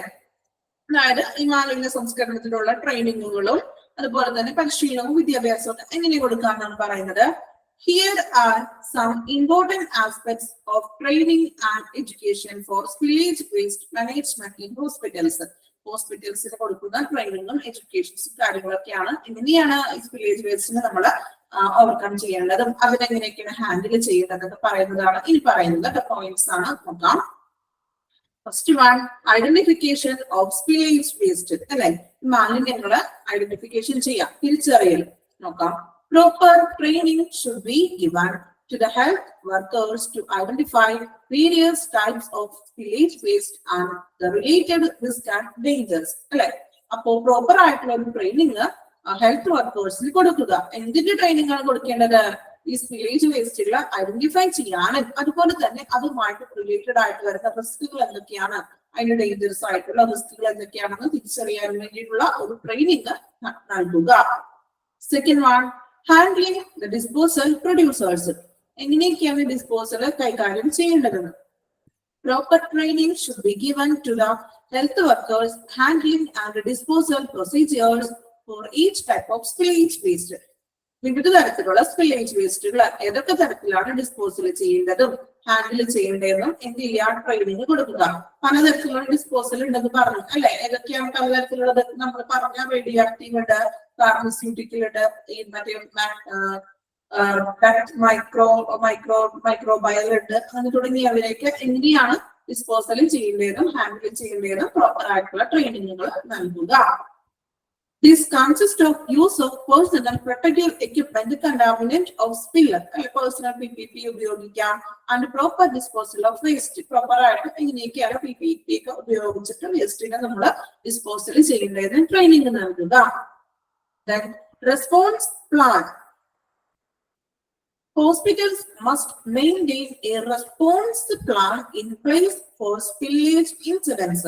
ഇതിനോടൊരു സ്പില്ലേജ് ഇൻസിഡൻസ് ഒക്കെ ഉണ്ടാകുമ്പോൾ അതിനെ നമ്മൾ എങ്ങനെ നമുക്ക് ഓവർകം ചെയ്യാം, ഇതിനെ എങ്ങനെയൊക്കെ നമുക്ക് രീതിയിൽ അതിനോട് നമുക്ക് പ്രതികരിക്കാം എന്നുള്ളതിന് റെസ്പോൺസ് പ്ലാൻ തയ്യാറാക്കണം. Health care workers should be given training in the step of response plans അല്ലെ. അപ്പോ ഈ ഹെൽത്ത് കെയർ വർക്കേഴ്സ് അതിന് എങ്ങനെ തടയാം, അല്ലെങ്കിൽ മാലിന്യങ്ങൾ എങ്ങനെ നീക്കം ചെയ്യാം, ഉപേക്ഷിക്കാം, അങ്ങനെയുള്ളതിനെ കുറിച്ചിട്ടുള്ള ഒരു പ്ലാൻ തയ്യാറാക്കണം. ആ പ്ലാനില് ഇൻക്ലൂഡ് ചെയ്യേണ്ടത് എന്തൊക്കെയാണെന്ന് നോക്കാം. Who to contact, how to contain the spill and how to clear and discard the waste അല്ലെ. അതായത് നമുക്ക് ആരുമായിട്ടാണ് അതിൽ ബന്ധപ്പെടേണ്ടത്. അതായത് ഒരു പേഴ്സൺ ഉണ്ടാവില്ലേ ഹോസ്പിറ്റലില്, അപ്പോ ഏത് പേഴ്സൺ ആയിട്ട് നമ്മൾ ബന്ധപ്പെടണം, അല്ലെങ്കിൽ എങ്ങനെയാണ് who to contact, how to contain the spill. കണ്ടെയ്നിലുള്ളത് കൺട്രോൾ ആയിരിക്കും കേട്ടോ, കൺട്രോൾ എന്നായിരിക്കാം വന്നിരിക്കുന്നത്. മീൻസ് എങ്ങനെ നമുക്ക് സ്പില്ല് കൺട്രോൾ ചെയ്യാം, അല്ലെങ്കിൽ ദെൻ എങ്ങനെ തടയാം, മാലിന്യങ്ങൾ എങ്ങനെ നമുക്ക് ഡിസ്കാർഡ് ചെയ്യാം, വേസ്റ്റിനെ നമുക്ക് എങ്ങനെയൊക്കെയാണ് ഡിസ്കാർഡ് ചെയ്യേണ്ടത് എന്നതൊക്കെ ആയിരിക്കണം ഈ ഒരു പ്ലാനിൽ ഉൾപ്പെടുത്തേണ്ടത്. Then last one, communication. Next, communication is necessary for successful spillage waste management. Communication എന്ന് പറഞ്ഞാൽ ഏറ്റവും സ്പില്ലേജ് വേസ്റ്റ് മാനേജ്മെന്റ് ചെയ്യാനായിട്ട് ഏറ്റവും അത്യാവശ്യമായിട്ടുള്ള ഒന്നാണ് കമ്മ്യൂണിക്കേഷൻ ചെയ്യുക എന്ന് പറയുന്നത്, അല്ലെ? Proper training should be given to health workers to enable to communicate effectively with each other and with the other departments, അല്ലെ? അപ്പൊ ഈ ഹെൽത്ത് വർക്കേഴ്സ് കമ്മ്യൂണിക്കേഷൻ വേണം. ആരായിട്ട്? മറ്റു ഡിപ്പാർട്ട്മെന്റുകളായിട്ട് കമ്മ്യൂണിക്കേഷൻസ് വേണം. ലൈക്ക് എൻവയോൺമെന്റൽ service to make sure the spillage waste is properly handled and discard. അതായത് പാരിസ്ഥിതിക സേവനങ്ങൾ പോലെയുള്ള വകുപ്പുകളുമായിട്ടും അതുപോലെ തന്നെ ഫലപ്രദമായിട്ടുള്ള ഒരു ആശയവിനിമയം നടത്തുന്നത് ആവശ്യമാണ്. Then record keeping enough training. Record keeping enough training given to health workers in record keeping procedures for spillage waste, അല്ലെ? അതായത് റെക്കോർഡ് സൂക്ഷിക്കല്. മാലിന്യം ഒഴുക്കി വിടുകയാണെങ്കിൽ അത് റെക്കോർഡില് നടപടിക്രമങ്ങളും ആരോഗ്യ പരിപാലനങ്ങള് എന്ത് ചെയ്യണം, സൂക്ഷിക്കേണ്ടതായിട്ടൊക്കെ ഉണ്ട്. അപ്പോ അതിനായിട്ടുള്ള മതിയായിട്ടുള്ള പരിശീലനം അവർക്ക് നൽകണം. This consists of documentation of the spill, the kind of waste, the handling and disposal procedures used, and any follow-up action taken. അല്ലേ? അതായത് ഇപ്പൊ നമ്മള് ഇങ്ങനെയുള്ള മാലിന്യങ്ങൾ ഒഴുക്കി വിടുമ്പോൾ അതൊക്കെ റെക്കോർഡിൽ അത് സൂക്ഷിക്കേണ്ടതായിട്ടുണ്ട്. ഏതൊക്കെ തരത്തിലുള്ളത്, ഏത് കൈൻഡ് ഓഫ് വേസ്റ്റ് ആണ്, അത് ഏത് രീതിയിലാണ് ഡിസ്പോസൽ ചെയ്തത്, ഏതൊക്കെ രീതിയാണ് അതിന് ഉപയോഗിച്ചത് എന്നെല്ലാം ഈ ഒരു റെക്കോർഡിൽ എഴുതണം. Then last one, ongoing education. നിലവിലുള്ള വിദ്യാഭ്യാസം എങ്ങനെയാണെന്ന്.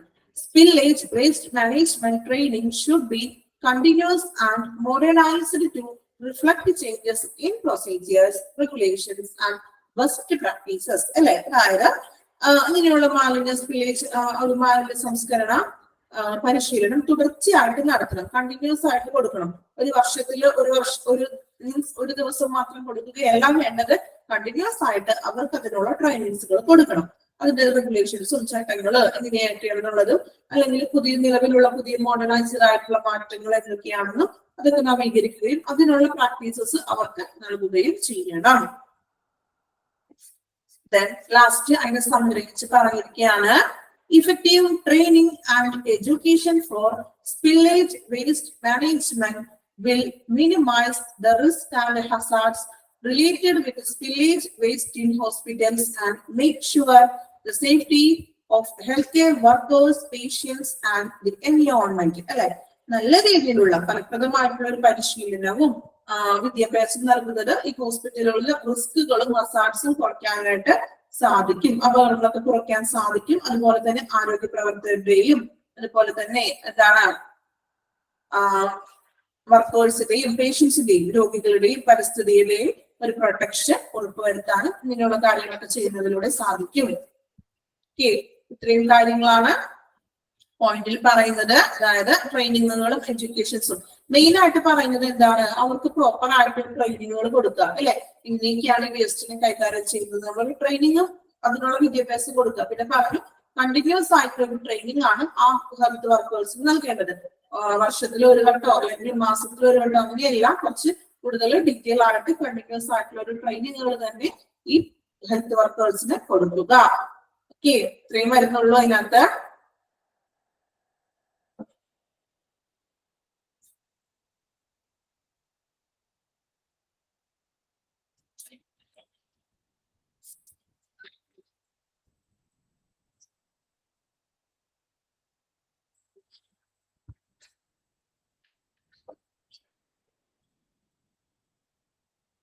നെക്സ്റ്റ് വരുന്നത് regulatory frame work and compliance for the spillage waste management. കുറച്ച് റെഗുലേഷൻസും ആക്ടുകളും മാത്രമേ അതിനകത്ത് വരുന്നുള്ളൂ കേട്ടോ.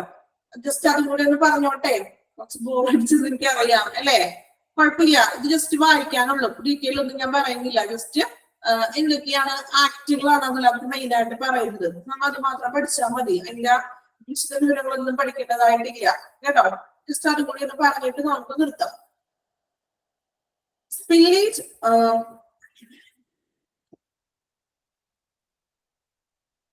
spillage waste management in hospital is based on regulatory framework which aims ensuring compliance with the environmental and public health directives. Here are some important features, aspects of regulatory framework and compliance for spillage waste management. Is spillage waste management കൊണ്ടുവരുന്നതിന് വേണ്ടിയിട്ട് കുറച്ച് നിയമങ്ങളും regulations ഒക്കെയാണ് പറഞ്ഞിരിക്കുന്നത് കേട്ടോ. എന്തൊക്കെയാണെന്ന് നോക്കാം. അതിനുള്ളിലെ കുറച്ച് ഷോർട്ട് ഫോമുകൾ വരുന്നുണ്ട്. അതാണ് നമുക്ക് മെയിൻ ആയിട്ട് പഠിക്കാനുള്ളത് കേട്ടോ. ഫസ്റ്റ് വൺ നോക്കാം. Federal and state regulations. Hospitals are subject to federal and state regulations governing the management and disposal of dangerous waste that include spillage waste. അതായത് ആശുപത്രികളും സ്റ്റേറ്റ് ഫെഡറൽ ഒക്കെ സ്റ്റേറ്റിന് വിധേയമായിട്ടുള്ള അപകടകരമായിട്ടുള്ള മാലിന്യങ്ങൾ കൈകാര്യം ചെയ്യാനും അത് നീക്കം ചെയ്യുന്നതിനുള്ള നിയന്ത്രണങ്ങളും ഉൾപ്പെടുന്നു. അത് എക്സാമ്പിൾ പറയുകയാണെങ്കിൽ എന്തൊക്കെയാണ് എക്സാമ്പിൾ അതാണ് നോക്കാൻ പോകുന്നത്. First one, RCRA, Resource Conservation and Recovery Act. ആക്ടുകളാണ് അണ്ടർലൈൻ ചെയ്ത് പോകുക. ഇത് മാത്രം നമുക്ക് പഠിക്കാനുള്ളൂ അതിൽ നിന്നും കേട്ടോ. അപ്പോ RCRA. Second, the Occupational Safety and Health Administration, OSHA. Then Bloodborne Pathogen Standards. The next one, Environment Protection Agency, EPA, Environment Protection Agency. Guideline. എന്തൊക്കെയാണ് അവരുടെ ഗൈഡ്ലൈൻ നോക്കാം. The EPA provide instructions for management and disposal of dangerous waste, including spillage waste. അല്ലെ, അതായത് എന്നിവ കൈകാര്യം ചെയ്യുന്ന നിർദ്ദേശങ്ങളൊക്കെ നൽകുന്നുണ്ടെന്ന് ഇങ്ങനെയുള്ള വേസ്റ്റിന് കൈകാര്യം ചെയ്യാനായിട്ട്. Hospital must abide by these guidelines to keep away from fines and penalties. ഇനി ഈ മാലിന്യങ്ങളൊക്കെ ശരിയായിട്ടുള്ള രീതിയിൽ നീക്കം ചെയ്തില്ല എങ്കിൽ എന്ത് ചെയ്യണം? ഫൈൻസും കാര്യങ്ങളൊക്കെ ഹോസ്പിറ്റലിന് വെക്കാം, പിഴകളൊക്കെ ചുമത്താം. Then state and local permits. Hospital must get permit from state and local authorities to handle and dispose of unsafe waste, including spillage waste.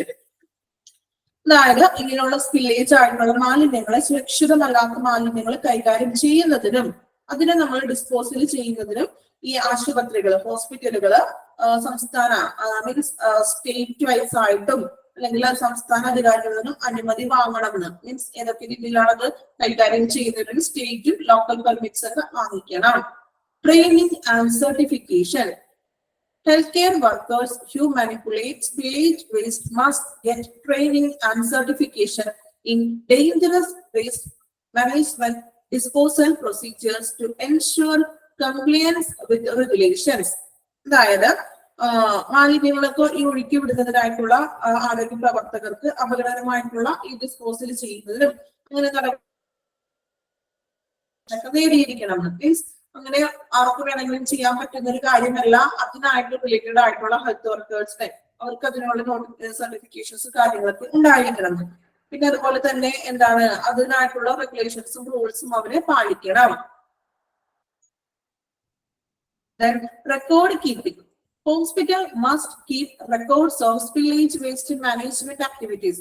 ഈ സ്പില്ലേജ് വേസ്റ്റിന്റെ ആക്ടിവിറ്റീസുകളുടെ റെക്കോർഡുകൾ ഹോസ്പിറ്റലിൽ എന്ത് ചെയ്യണം? സൂക്ഷിക്കണം. That include documentation of spill, handling disposal procedures, follow up. നമ്മൾ നേരത്തെ പറഞ്ഞ points ഒക്കെ തന്നെയാണ്. നെക്സ്റ്റ് ഇൻസ്പെക്ഷൻസ് എന്തൊക്കെയാണെന്ന് നോക്കാം. അതായത് പരിശോധനകൾ. Regulatory agencies oversee inspection of hospital to ensure compliance with the dangerous waste management regulations. Hospitals must be ready for these inspections and have a plan in place to rectify any insufficiency identified during inspection. അതായത് അപകടകരമായിട്ടുള്ള മാലിന്യങ്ങള് നമ്മള് നീക്കം ചെയ്തിട്ടുണ്ടെങ്കിൽ അത് ആ ചട്ടങ്ങളൊക്കെ നമ്മൾ പാലിക്കുന്നുണ്ടോ അല്ലെങ്കിൽ ആ റെഗുലേറ്ററി ഏജൻസികള് പരിശോധനകൾക്കൊക്കെ മേൽനോട്ടം വഹിക്കണമെന്ന്. Then penalties for non-compliance. Hospitals that fail to abide by dangerous waste management regulation may have to face fines. Hospital നല്ല രീതിയിൽ ഈ ഒരു മാലിന്യങ്ങളെ നീക്കം ചെയ്തില്ല എന്നുണ്ടെങ്കിൽ ഹോസ്പിറ്റലുകാരെ എന്ത് ചെയ്യേണ്ടവരും പിഴയും പിഴ കൂടാതെ തന്നെ നിയമപരമായിട്ടുള്ള കാര്യങ്ങൾ നേരിടേണ്ടതായിട്ട് വരുന്നു. ലീഗൽ ആക്ഷൻസ് ഹോസ്പിറ്റലിന് നേരെ വരുന്നതായിരിക്കും. Then compliance with the regulatory framework for spillage waste speed ആണോ? ഈ ചാപ്റ്ററെ ഇമ്പോർട്ടന്റ് എന്ന് പറയാനായിട്ട് ഇതിൽ നിന്നും അത്ര കൂടുതൽ ക്വസ്റ്റ്യൻ ഒന്നും അങ്ങനെ വരാറില്ല. ഉള്ളിലുള്ള കുറച്ച് ഇപ്പോ നമ്മളിപ്പോ കുറച്ച് ഇത് പറഞ്ഞില്ലേ, എന്താ ഫുൾ ഫോമും കാര്യങ്ങളൊക്കെ പറഞ്ഞില്ലേ, അത് മാത്രമൊക്കെ അങ്ങനെ ചോദിച്ചു കണ്ടിട്ടുള്ളൂ കേട്ടോ. അതുകൊണ്ടാണ് കുറച്ച് സ്പീഡിൽ പോകുന്നത്. നിങ്ങൾ പേടിക്കണ്ട, സ്പീഡിൽ നോട്ട് ചെയ്യാൻ പറ്റുന്നില്ല. ഓക്കെ, കുഴപ്പമില്ല. കുറച്ച് സ്പീഡിൽ പോകേണ്ട ഒരു ചാപ്റ്റർ ആണിത് കേട്ടോ. ഞാൻ പറഞ്ഞില്ലേ, ചില ചാപ്റ്റർ നമുക്ക് ഡീറ്റെയിൽ ആയിട്ട് നല്ല രീതിയിൽ പഠിക്കാനുണ്ടാകും. അപ്പൊ അത് നമ്മൾ നല്ല രീതിയിൽ പറയുന്നുണ്ട്. ഇത് വലിയ ഇമ്പോർട്ടന്റ് ഒന്നും ഇല്ല, അതായത് അധികം ക്വസ്റ്റ്യൻസ് ഒന്നും അങ്ങനെ വരാറില്ല, ചോദിക്കാറില്ല കേട്ടോ. അപ്പൊ ആ ഒരു ഇതുകൊണ്ടാണ് കുറച്ച് സ്പീഡിൽ പറഞ്ഞു പോകുന്നത്. ഓക്കെ, വളരെ കുറച്ചായിട്ട് പറഞ്ഞിട്ടുണ്ടെങ്കിൽ നമുക്ക് ഇനി പോർഷൻസ് ഒക്കെ ഇമ്പോർട്ടന്റ് ആയിട്ടുള്ള ചാപ്റ്ററുകളൊക്കെ തീരാനുണ്ട് കേട്ടോ. അതുകൊണ്ടാണ് ഞാൻ പറഞ്ഞില്ല, ഈ ചാപ്റ്റർ നമ്മൾ ബാക്കി കണ്ടിന്യൂഷൻ എടുക്കുന്നതാണല്ലോ. അപ്പൊ അതുകൊണ്ട് കുറച്ച് സ്പീഡിൽ തന്നെ പോയാലേ നമ്മുടെ പോർഷൻസ് കവർ ചെയ്തിട്ട് എക്സാം നടത്താൻ പറ്റുള്ളൂ. ഇല്ലേ? ഇനി നമുക്ക് ചാപ്റ്റർ ബാക്കിയുണ്ട്, അതുകൊണ്ടാണ് കുറച്ച് സ്പീഡിൽ ഞാൻ പോകുന്നത് പറഞ്ഞായിരുന്നു നേരത്തെ. ഓക്കെ, ഇതൊക്കെ ജസ്റ്റ് വായിച്ചു വിടാനുള്ള പോർഷൻസ് ആണ് കേട്ടോ. അതുകൊണ്ടാണ് ടീച്ചർ സ്പീഡിൽ പറഞ്ഞു പോകുന്നത്. നമുക്ക് ഇമ്പോർട്ടന്റ് ആയിട്ടുള്ളത് നല്ല രീതിക്ക് ഫസ്റ്റ് പോയിന്റ്സിലൊക്കെ പറഞ്ഞിട്ടുണ്ട്. ജസ്റ്റ് വായിച്ചു വിടാനുള്ളതൊക്കെ നമുക്ക് അതുപോലെ അത്ര ഇമ്പോർട്ടൻസ് കൊടുത്താൽ മതി. ഓക്കെ, ഈ ഒരു ചാപ്റ്റർ കഴിഞ്ഞിട്ട് എക്സ്ട്രാ ക്വസ്റ്റ്യൻസ് ഞാൻ തരാം. അതുകൊണ്ടാണ് നമുക്ക് സ്പീഡിൽ പോകുന്നത്. ഓക്കെ, കുഴപ്പമില്ലല്ലോ. നോട്ട്സ് ഞാൻ തരാം കേട്ടോ. ഏതൊക്കെയാണ് എക്സാമിന് വരുന്നത് അതനുസരിച്ചിട്ടുള്ള ഇമ്പോർട്ടന്റ് ആയിട്ടുള്ള നോട്ട്സ് നമുക്ക് ഈ ഒരു ചാപ്റ്റർ കഴിഞ്ഞിട്ട് നോട്ട്സ് തരാം. വരും ആശ്വാസമായി എല്ലാവർക്കും? കുറച്ച് സ്പീഡിൽ അങ്ങോട്ട് പോയല്ലേ? കുഴപ്പമില്ല. ഓക്കെ, അപ്പൊ അത് ലാസ്റ്റ് ആയിട്ട് സംഗ്രഹമാണ് കൊടുത്തിരിക്കുന്നത്. നമ്മൾ ഈ പറഞ്ഞ പോയിന്റ്സിന്റെ കാര്യങ്ങളാണ് പറഞ്ഞിരിക്കുന്നത്. അതായത് ഈ പരിസ്ഥിതിയും നമ്മളുടെ പൊതുജനാരോഗ്യമൊക്കെ സംരക്ഷിക്കുന്നതിന് വേണ്ടിയിട്ട് മാലിന്യ സംസ്കരണമൊക്കെ നല്ല രീതിയിൽ റൂൾസ് ഒക്കെ പാലിച്ചുകൊണ്ടിട്ട് വേണം അനുസരിക്കാൻ. അതുപോലെ തന്നെ എക്സാം അടുത്ത മാസം ഡേറ്റ് ഫിക്സ് ചെയ്തിട്ടില്ല. എന്തായാലും ഓണം കഴിഞ്ഞിട്ട് പ്രതീക്ഷിക്കാം. ഓക്കെ, ഓണമൊക്കെ കഴിഞ്ഞ് വന്നിട്ട് എന്തായാലും എക്സാം അടുത്ത് തന്നെ പ്രതീക്ഷിക്കാം. അധികം നീണ്ടു പോകില്ല എന്തായാലും. ഓക്കെ, നെക്സ്റ്റ് മന്തിലേക്കാണോ? നെക്സ്റ്റ് മന്തിലേക്ക് പോകാൻ ചാൻസ് കുറവാണ് എന്തായാലും കേട്ടോ. ഡേറ്റ് ഒന്നും ഫിക്സ് ഒന്നും ചെയ്തിട്ടില്ല. അപ്പൊ അതൊക്കെ നമ്മുടെ പോർഷൻസ് തീർക്കണം. അപ്പൊ ഇമ്പോർട്ടന്റ് ആയിട്ടുള്ള കാര്യങ്ങളൊക്കെ നമുക്ക് പറയാനുണ്ടെങ്കിൽ അതുകൊണ്ടാണ് പെട്ടെന്ന് ഇത് തീർത്ത് പോകുന്നത് കേട്ടോ. സ്പീഡിൽ ഓടിപ്പോവുകയല്ല, കാരണം ഇത് വലിയ ഇമ്പോർട്ടൻസ് ഇല്ല. ഇമ്പോർട്ടന്റ് ആയിട്ട് ചോദിക്കുന്ന ക്വസ്റ്റ്യൻസ് ഒക്കെ പറഞ്ഞു തരാം. ഓക്കെ, എക്സാം ഇടണ്ടേ നമുക്ക്? നമ്മുടെ 5th ബാച്ചിനൊക്കെ അവർക്കും ഈ അടുത്ത് തന്നെ എക്സാം ഉണ്ട് എന്തായാലും. കാരണം നിങ്ങൾക്ക് മിക്കവാറും പോർഷൻസ് കംപ്ലീറ്റ് ആയിട്ടില്ല. അതുകൊണ്ട് ഓണത്തിന് ശേഷമായിരിക്കാം എക്സാം വരുന്നത്. ഡേറ്റ് കൺഫേം ചെയ്തിട്ടില്ല എന്തായാലും കേട്ടോ. ഓക്കെ, അപ്പൊ ഇത്രയും കാര്യങ്ങളൊക്കെയാണ്. ജസ്റ്റ് നോക്കാം. Hospital must up to date regulations and guidelines, secure the required permits, provide training and certifications to healthcare workers, keep accurate records and prepare for inspections. Okay, അപ്പൊ ഇതിന്റെ ഒരു സംഗ്രഹമാണ് അവിടെ പറഞ്ഞത്. അതായത് നിയന്ത്രണങ്ങളും മാർഗനിർദ്ദേശങ്ങളും ഒക്കെ പാലിക്കണം. അതുപോലെ തന്നെ പെർമിറ്റുകളൊക്കെ പരിശോധിക്കുക. ആരോഗ്യ പ്രവർത്തകർക്ക് മതിയായിട്ടുള്ള ട്രെയിനിങ്ങുകളും സർട്ടിഫിക്കേഷൻസ് ഒക്കെ കൊടുക്കുക. ഇത്രയും കാര്യങ്ങളാണ് വരുന്നത് കേട്ടോ. ഇതൊന്ന് ഈ ഭാഗം കൂടി ജസ്റ്റ് ഓടിച്ചിട്ട് പറയാനുള്ളതാണ്. അതുകൊണ്ടാണ് ഇന്ന് തന്നെ ഒന്ന് സ്പീഡിൽ അത് എടുത്തു പോയത് കേട്ടോ.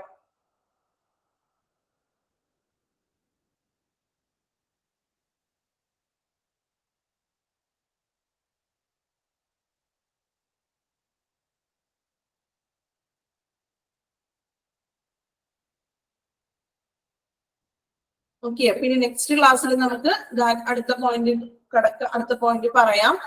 കുറച്ച് ബോറിംഗ് ഉള്ള ഒരു ചാപ്റ്റർ ആണോ തോന്നിയോ? അങ്ങനെ പഠിക്കാൻ വലിയ രസമൊന്നും ഇല്ല, അത്ര കേട്ടിരിക്കാനും വലിയ സുഖമൊന്നും ഉണ്ടാവില്ല ആണോ? അങ്ങനെ ഫീൽ ചെയ്തോ? എന്ത് പറ്റി? റെസ്പോൺസ് ഒന്നും ഇല്ലാലോ? കുറച്ച് ബോറിംഗ് ആയിരുന്നു മാം. കുറച്ചല്ല, നല്ല രീതിയിൽ ബോറിംഗ്. അതെ, ഓക്കെ, അപ്പൊ അതുകൊണ്ടാണ് കുറച്ച് ഒടിച്ചിട്ട് എടുത്തത് കേട്ടോ. അതിനകത്ത് ഇമ്പോർട്ടന്റ് ആയിട്ടുള്ള കാര്യങ്ങൾ ഡീറ്റെയിൽ ആയിട്ട് ഞാൻ പറഞ്ഞിട്ടുണ്ട്. ഇനി കുറച്ച് മീൻസ് നമുക്ക് അത്യാവശ്യമുള്ള പോയിന്റ്സ് മാത്രം ഡീറ്റെയിൽ ആയിട്ട് പറഞ്ഞാൽ മതിയല്ലോ നമ്മള്. ഇത് എക്സാമിന് അങ്ങനെ അധികം വലിയ ക്വസ്റ്റ്യൻ ഒന്നും ഈ ബയോ 2 വേസ്റ്റിന്റെ ചാപ്റ്റർ ഉണ്ട്, ബയോമെഡിക്കൽ വേസ്റ്റ് ഇത്ര പ്രശ്നം ഉണ്ടായില്ലെന്ന് തോന്നുന്നു അല്ലേ? മാം ഇതിനെ കുറിച്ച് കൂടുതൽ പഠിക്കണമെങ്കിൽ നമുക്ക് ബയോളജി സയൻസ് സംതിങ് അങ്ങനെയൊക്കെ എടുക്കേണ്ടി വരുമായിരിക്കും അല്ലേ? ഏതാണ്?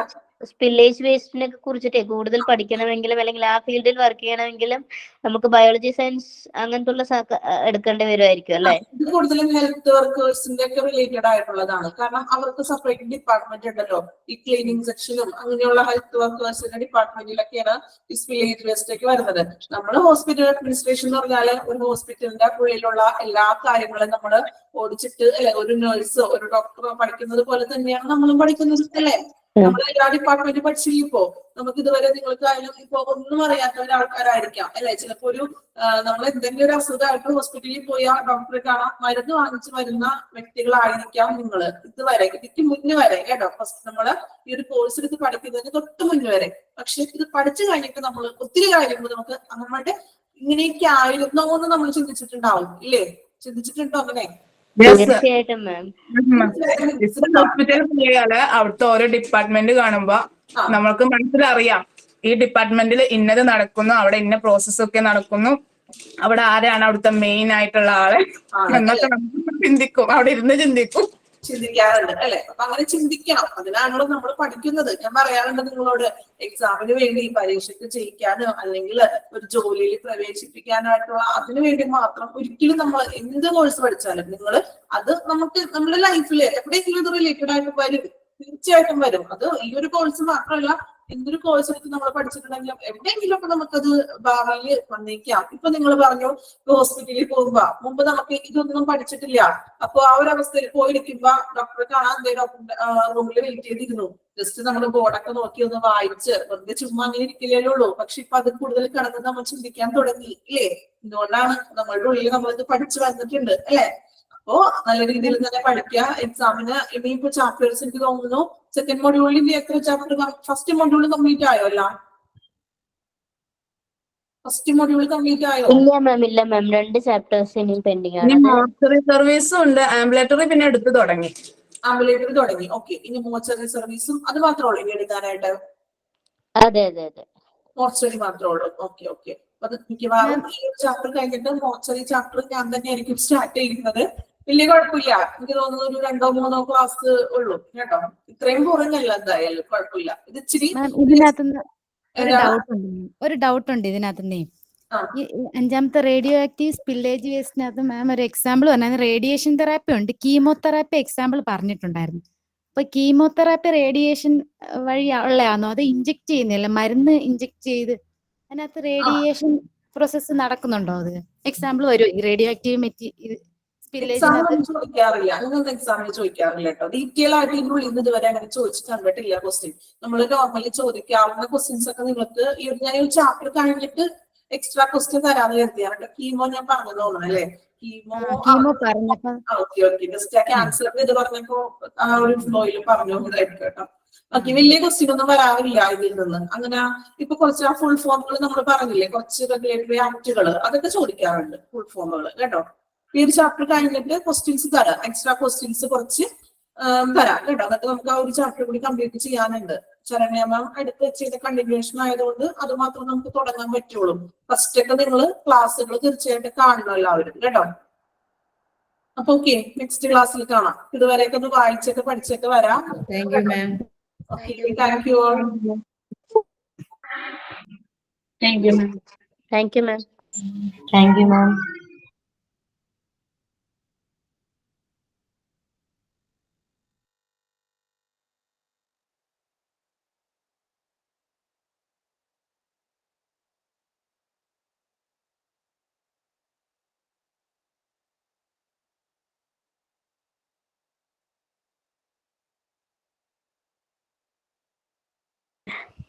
എടാ, ഇംഗ്ലീഷില് ഏതാ ടോപ്പിക് നോക്കാൻ പറഞ്ഞിട്ടുണ്ടായിരുന്നേ?